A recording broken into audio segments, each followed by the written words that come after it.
हरे कृष्णा, जय श्री हरि, ओम नमः शिवाय। प्रिय भक्तजनों, आज सोमवार के दिन आप भगवान भोलेनाथ की बहुत ही सुंदर कथा सुनेंगे। इस कथा को सुनने से भक्तों की सभी मनोकामनाएं भगवान भोलेनाथ की कृपा से पूर्ण हो जाती हैं। तो आइए बड़ी ही श्रद्धा से और प्रसन्न मन से इस कथा को सुनते हैं।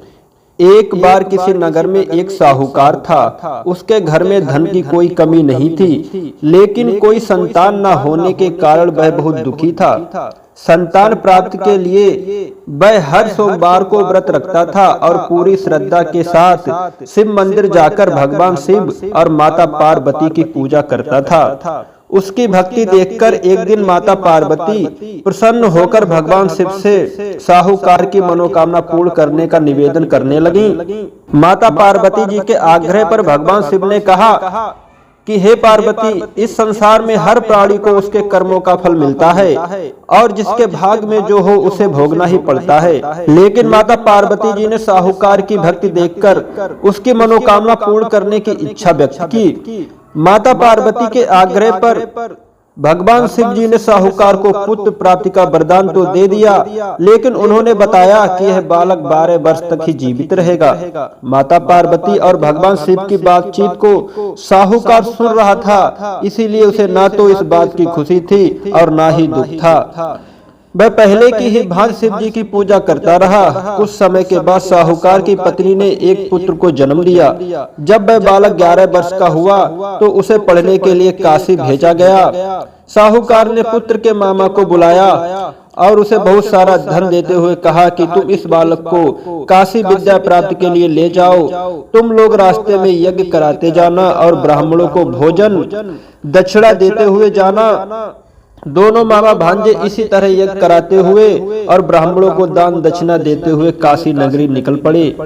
इस दौरान रात में एक नगर पड़ा जहां नगर के राजा की कन्या का विवाह था, लेकिन जिस राजकुमार से उसका विवाह होने वाला था वह एक आंख से काना था। राजकुमार के पिता ने अपने पुत्र के काना होने की बात छुपाने के लिए सोचा, क्यों ना उस साहूकार के पुत्र को दूल्हा बनाकर राजकुमारी से विवाह करा दूं।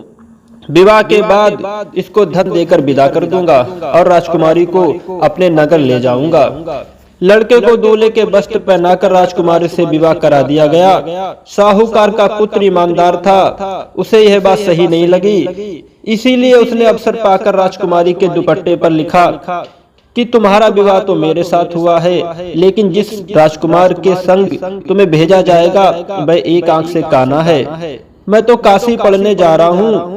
जब राजकुमारी ने चुन्नी पर लिखी बातें पढ़ी तो उसने अपने माता पिता को यह बात बताई। राजा ने अपनी पुत्री को विदा नहीं किया, फिर बारात वापस चली गई। दूसरी ओर साहूकार का लड़का और उसका मामा काशी पहुँचे और वहां जाकर उन्होंने यज्ञ किया। जिस दिन लड़का 12 साल का हुआ उस दिन भी यज्ञ का आयोजन था। लड़के ने अपने मामा से कहा कि मेरी तबीयत कुछ ठीक नहीं है। मामा ने कहा कि तुम अंदर जाकर आराम कर लो। शिव जी के वरदान अनुसार कुछ ही देर में उस बालक के प्राण निकल गए। मृत भांजे को देख उसके मामा ने विलाप करना शुरू कर दिया। संयोग बस उसी समय शिव जी और माता पार्वती उधर से जा रहे थे। माता पार्वती ने भोलेनाथ से कहा, हे स्वामी, मुझे इसके रोने के स्वर सहन नहीं हो रहे, आप इस व्यक्ति के कष्ट को अवश्य दूर करें। जब शिव जी मृत बालक के समीप गए तो वे बोले कि यह उसी साहूकार का पुत्र है जिसे मैंने 12 वर्ष की आयु का वरदान दिया था।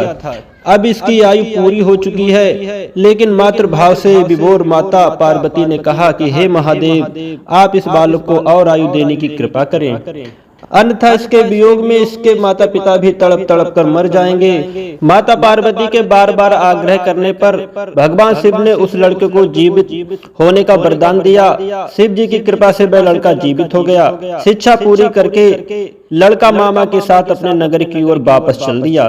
दोनों चलते हुए उसी नगर में पहुंचे जहां उसका विवाह हुआ था। उस नगर में भी उन्होंने यज्ञ का आयोजन किया।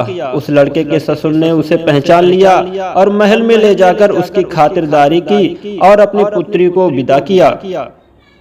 इधर साहूकार और उसकी पत्नी भूखे प्यासे रहकर बेटे की प्रतीक्षा कर रहे थे। उन्होंने प्रण कर रखा था कि यदि उन्हें अपने बेटे की मृत्यु का समाचार मिला तो वह भी प्राण त्याग देंगे, परंतु अपने बेटे के जीवित होने का समाचार पाकर वे बेहद प्रसन्न हुए। उसी रात भगवान शिव ने साहूकार के स्वप्न में आकर कहा, हे श्रेष्ठी, मैंने तेरे सोमवार के व्रत करने और व्रत कथा सुनने से प्रसन्न होकर तेरे पुत्र को लंबी आयु प्रदान की है। इसी प्रकार जो कोई सोमवार व्रत करता है तथा कथा सुनता या पढ़ता है, उसके सभी दुख दूर होते हैं और सभी मनोकामनाएं पूर्ण होती हैं। अगर आपको यह कथा पसंद आई हो तो वीडियो को लाइक करें, अपने परिवार और दोस्तों के साथ शेयर करें और ऐसी ही पावन व्रत कथा और भक्ति वीडियो देखने के लिए हमारे चैनल को सब्सक्राइब जरूर करें और कमेंट में लिखें ओम नमः शिवाय।